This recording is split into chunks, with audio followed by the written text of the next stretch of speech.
Welcome to the Photoshop Compendium. Right, I wanted to just say the essential things for using Photoshop. So we're going to be looking at this first one, which is a dual monitor setup. Now, when you're using Photoshop, it can get very cluttered with all of the palettes being scattered around. So what I tend to do is I've got a dual monitor setup. So I've got one monitor where I can just view what I'm working on, and the other monitor I actually put all of my palettes and things onto this monitor.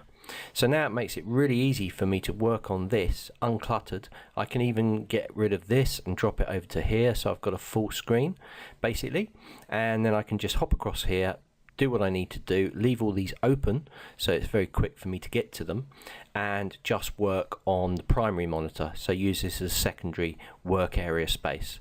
So I think it's really essential to have a dual monitor setup. Monitors are quite cheap nowadays, so you can, as long as you've got a graphics card that supports dual monitors, then you won't have a problem. But it's definitely worth something worth talking about for you to actually have two displays, not just with Photoshop but with other software programs as well. They can get very cluttered, and it's really good to have this convenient space. You might have seen during the videos where I was dropping images in, and that's because on this one I have my resources folder open, so I had all my images in there and I could just grab them and I could just dump them straight into here, and it made it quicker as well.